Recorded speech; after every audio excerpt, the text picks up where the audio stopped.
You know, we're always told that there's one big thing holding us back, one single powerful fear that keeps us from chasing what we really want. And it almost always comes down to this one question, right? Are you afraid of failure? That's supposedly why we don't start the business or ask for the promotion. It's the classic monster under the bed of our ambition. But what if it's not the real monster? Okay, let's really unpack this. Because what if the thing we're truly terrified of isn't what happens if we fall short, but what happens if we actually get everything we've been working for?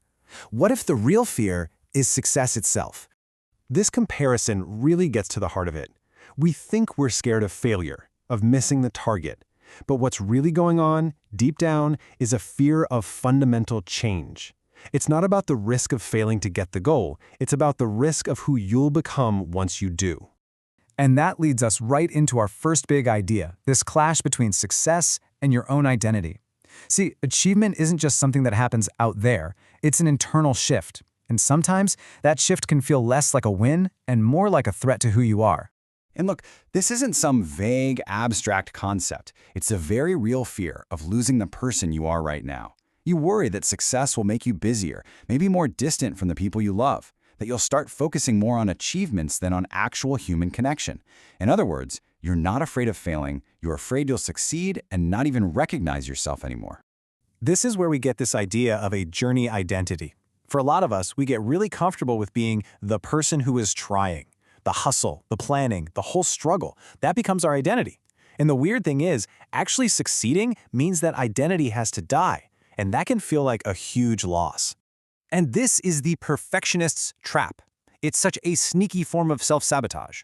We tell ourselves there's this one perfect path. First, you have to wait for the absolute perfect plan. Then, you have to make one single irreversible decision. And finally, you have to commit to that outcome forever. Thinking like this just paralyzes you, because real success is never that clean. It's messy, it's iterative, and it's built on a foundation of imperfect action. But you know that internal battle is only half the story.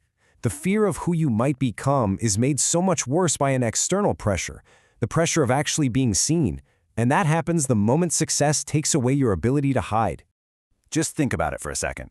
Before you succeed, you have potential. It's like this cozy shield, right? You can always hide behind, one day, I'm gonna.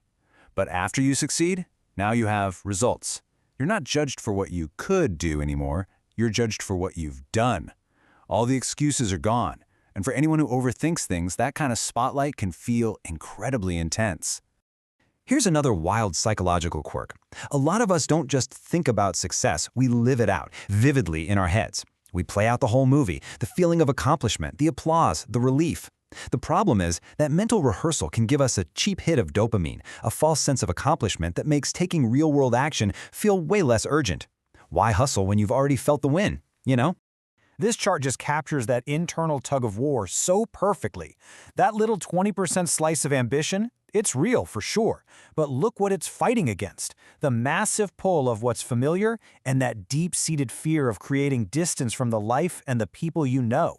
It shows us we often get stuck not because we aren't ambitious, but because the subconscious price of outgrowing our current world just feels way too high. Which brings us right back to where we started. This one sentence just nails it. The resistance you feel, the procrastination, the endless cycles of planning, it might have nothing to do with avoiding failure. It could be this incredibly complex, subconscious effort to avoid becoming the person you're afraid success will turn you into.